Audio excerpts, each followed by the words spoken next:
مساء الخير او صباح الخير على حسب ما بتسمعوني. مواليد برج الميزان. هنشوف النهارده مع بعض طاقتنا لاخر شهر يوليو 2025. برج الميزان، انت مهموم او شايل هم حد قريب منك، خايف عليه جدا. ممكن يكون ابنك، بنتك، اخوك. الحد ده يخصك قوي. انت شايف ان انت بمثابة الحامي لهذا الشخص، او انت سبب لحمايته بعد رب العالمين سبحانه وتعالى. انت خايف على الشخص ده ان هو ممكن يخسر حاجة او يخسر حد، او حد ممكن يأذيه لا سمح الله. شايفاك ان انت بتسنده، بتلم الشخص ده. ف يعني من اول طاقتك كده يا ميزان انت مش مرتاح. برج الميزان انت محطوط بين خيارين. في قرارين انت ممكن تاخد قرار فيهم، بس ده طبعا صعب عليك لان الميزان بطبعه متردد، فده بيكون يعني امر صعب ليك، انا عارفة. وبالنسبة في بعض منا، طبعا القراءة مش لازم انها تنطبق على كلنا طبعا، على كل الميزان. في بعض الاشخاص مستنيين قرار من حد، سواء بالرفض او بالقبول.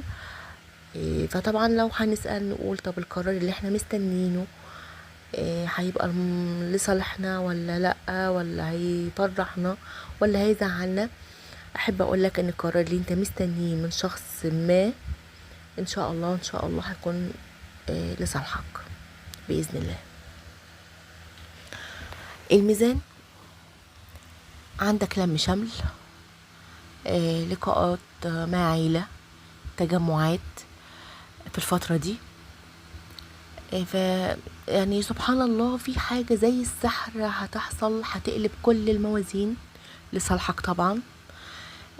في ناس ما شفتهاش من زمان وبتحب تشوفها، كنت بتحب تشوفها او ممكن يكون اتقطعت التواصل معاك، اتقطعت والاخبار اتقطعت. لكن سبحان الله الايام دي ممكن بقى في لم شمل معاهم، في لقاء مع اهل. فعندك حاجة كده هي معجزة من رب العالمين، فإن شاء الله أمورك هتهدى وقلبك هيهدى يا ميزان بإذن الله. طيب نشوف بالنسبة للعمل. هل انت ممكن ان انت تنتقل من عملك ولا لأ؟ يعني تروح تشوف شغل جديد، مكان جديد ولا لأ؟ انت بتفكر في الموضوع ده، بس انا شايفاه ان انت عندك مسؤوليات كتير وللأسف انت مطنشها، يعني مراقب كل شغلك وكل اعمالك، مش عارفة ليه. ممكن يكون عندك سفر، السفر ده ممكن يغير حياتك العملية بشكل ايجابي طبعا، وهيكون في وفرة مالية. فمش عارفة، في منكم متردد ان هو ينتقل من شغله، في منكم لا عاوز يفضل مكان زي ما هو بس مطنش شغله ومراكم عليه حاجات كتير واعباء كتير. نصيحتي يا ريت ما تشغلش بالك مع اي حد، ولا مع نت، ولا مع اخبار، ولا مع ناس، ولا في اي حاجة يعني ما يكونش فيها فايدة ليك. يعني خسارة الوقت اللي انت بتضيعه، وخسارة مجهودك، وخسارة كل حاجة ما تجيبش ليا فايدة. اكيد انتوا فاهميني. فيا ريت ان احنا نركز في شغلنا الحالي اللي احنا فيه، ونخلص كل اشغالنا المتراكمة علينا، ونمشي واحدة واحدة، وان شاء الله بإذن الله يعني في تيسير امور كتيرة جاية في الطريق. طيب بالنسبة للعاطفة عند برج الميزان، الميزان طبعا في الفترة دي هو مسيطر على قلبه، مسيطر على مشاعره. قافل قلبك قوي يا ميزان. قافل قلبك. اخر حاجة بتفكر فيها العاطفة، او اخر حاجة بتفكر ان قلبك يدق.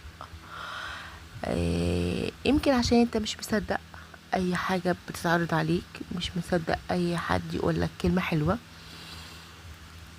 وممكن كمان عشان انت مستني ان انت تقابل الشخص اللي يشبهك. هو المثال معروف ان هو من الصعب طبعا يقابل حد شبهه في كل حاجة، شبهه في طبع، شبهه في اسلوب، في طريقة كلام، في طريقة حياة. فعموما يعني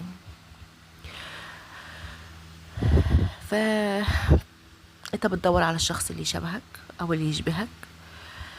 لكن انا شايفة ان في شخص بيحاول ان هو يقرب منك، بيتودد، لكن انت يمكن مفيش ولا حاجة من اللي هو بيعملها بتدخل مخك او بتدخل دماغك، مش مصدقه بمعنى اصح. فانت هتقلب عليه يا ميزان، بس ممكن تندم.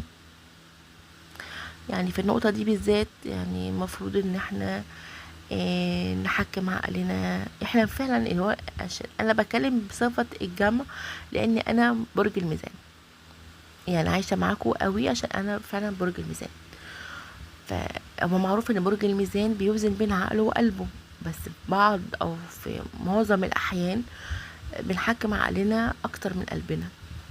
فياريت في النقطة دي بالذات ان احنا نحكم قلبنا شوية، وندي فرصة للقلب ان هو يقول رأيه ويشوف، وبعد كده يعني نقرر هندخل العقل ولا هنخلي القلب هو اللي يتكلم في النقطة دي. بالنسبة للمرتبطين من برج الميزان، بص يا حبايبي، في الفترة دي بالذات احنا بنحس بالوحدة، او كبرج الميزان بتحس بالوحدة، بتحس ان الشريك بعيد عنك، مشغول بقى بأشغاله، بحياته المستقبلية، حياته العملية، بيفكر اكتر في مستقبله. انت بطلت تهتم بيه لان هو اوريدي مأثر معاك. ف... للأسف بعض الميزانيين هيطلبوا الانفصال لا قدر الله. ده طبعا علشان يعني الإهمال اللي بتعانوه من الشريك. معظم برج الميزان ان انتوا دلوقتي في الوقت الحالي مع شخص بيفكر في حاله بس، في شغله، في مستقبله بس، طموحه عالي. وممكن يكون الشخص ده نرجسي، والله اعلى واعلم طبعا. نيجي بقى للمنفصلين دول، حكايتهم حكاية. يمكن عنوان الفيديو يعني هيكون مرتبط او خاص بالمنفصلين، لان هم المنفصلين بالذات من برج الميزان يعني عانوا القمرين وشافوا ظلم محدش شافه، وقع عليهم ظلم كبير قوي، وتعرضوا لحاجات صعبة كتير محدش يستحملها. بص يا ميزان، في حد من برج الميزان بيحاول او بيعمل جلسات فك تعلق. كان متعلق طبعا بشخص من الماضي وخلاص حصل انفصال، فطبعا بدأ ان هو يعمل جلسات ان هو يفك تعلقه بالشخص ده. وللأسف انتوا هتتعبوا جدا في جلسات فك التعلق دي، بس للأسف انتوا لما هتخلصوها. في مننا هيخلصها وفي منكم مش هيخلص الجلسات، وفي الفترة دي هيظهر الشخص ده من تاني. يعني لما تعمل فك التعلق من الشخص الماضي، الشخص ده هيظهر بعد انتهاء الموضوع، لان هو عاوز يوصل لك رسالة ويقول لك ان هو الاول ما كان عادل معاك، ما ظلمكش. طبعا ده طبعا تبريره. وكمان بيقول لك ان كان في طرف ثالث دخل في الموضوع ده. بس الواضح معايا والواضح قدامي في الطرود ان الشخص ده بيرسم علاقة مع الطرف الثالث. فهو بيحاول يوصل لك رسالة ان هو ما ظلمكش، انه كان عادل معاك لاخر الموضوع. بس سبحان الله يعني، ربك يمهل ولا يهمل. الشخص ده هيخسر كتير قوي من علاقته بالشخص الجديد. الشخص ده هيخسر مال، هيخسر كل حاجة كل حاجة كل حاجة، لان زي ما قلنا ان دي عبارة عن كارما هتخلص منه وربنا هيرد لك حقك. الشخص ده عنده افكار سودة من عيلته، مش مرتاح، اتعرض للغدر من اهله، ممكن يكون عنده مشاكل مع اخواته بخصوص مال او ورث او حاجة زي كده يعني. ففي كارما على مال لو فعلا الشخص ده ظلمك يا ميزان. لو الشخص ده ظلمك، الشخص ده هيخسر كل امواله، سواء بقى حد من اهله هيستولى عليها، سواء بقى يدخل في بيزنس ويخسر، سواء الطرف الثالث اللي هيرسم معاه العلاقة هيستنفذه، هيستنفذه مثلا، هيستنفذ كل امواله، طاقته المالية كلها، هبقى باخده بس ان هو فلوس ATM بس، لكن مفيش مشاعر، مفيش حب. فدي كارما لبرج الميزان. انا بتكلم على المنفصلين يا جماعة. والطاقات اللي ظاهرة عندي للمنفصلين اصحاب برج الميزان، في طاقات مائية، في طاقات ترابية، وفي هوائية زيهم. وطبعا الله اعلى واعلم، انتوا طبعا عارفين ان القراءة دي احنا بناخدها على اساس الترفيه، وبرضو مش هتنطبق على كل ابراج برج الميزان، اصحاب برج الميزان، ولا يعلم الغيب الا الله سبحانه وتعالى.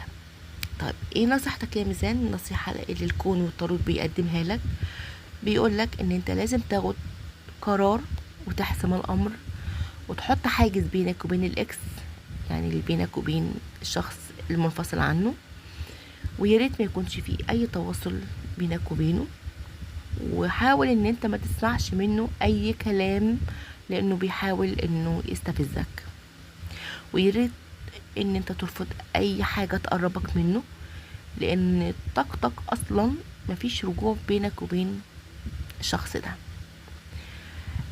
حبايبي، بتمنى لكم الخير، واتمنى لكم ان ربنا يطبطب على قلوبكم ويجبر خاطركم ان شاء الله، واتمنى ان تكون القراءة افادتكم واستمتعتوا بيها، واشوفكم ان شاء الله في حلقة تانية.